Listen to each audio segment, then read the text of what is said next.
के साथ करगाला वहाँ विराज महादेव।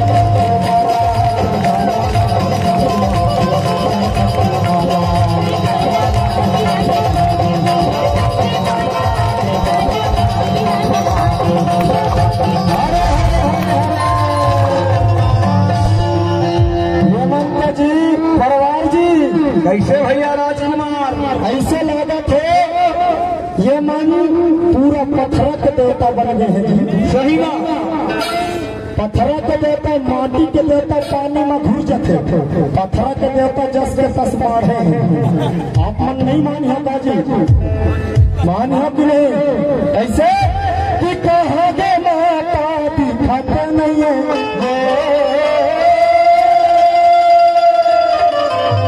ये दिखाते नहीं है वो माता रानी तेरे मंदिर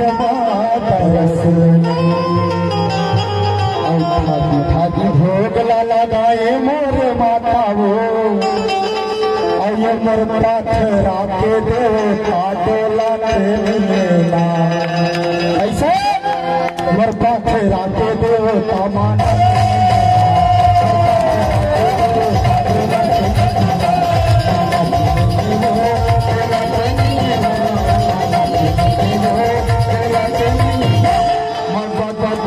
ऐसे ताली बजा के परवार जी ये हमार दाई दीदी मन लगा तो अपन चूड़ी के टेंशन पर गए।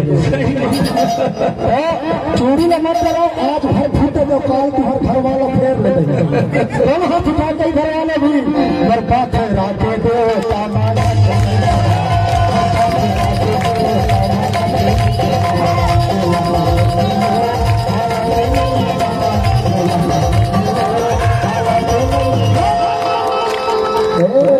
अच्छा बजावा थे कैसे बर्बाद है राजे दो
लेकिन हमन तो बढ़िया भजन करत है इतनी पत्थर के देवता ला मनात है।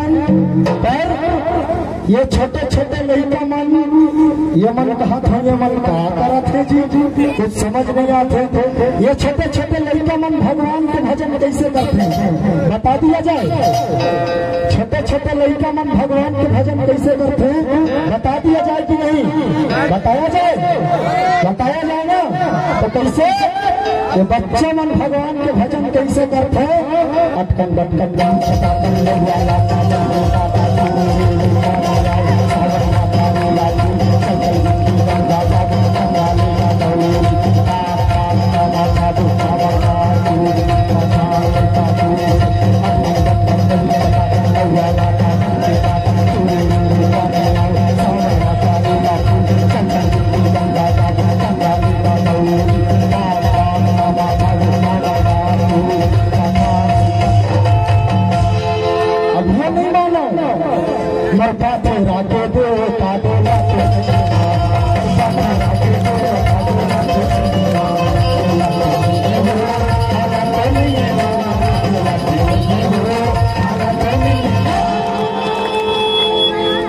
दादा रे मैं लट गया हूँ फिर नाम नहीं मानी ऐसे पर गाला महाविराज महादेव सरपंच माला गाला महाविराज महादेव माला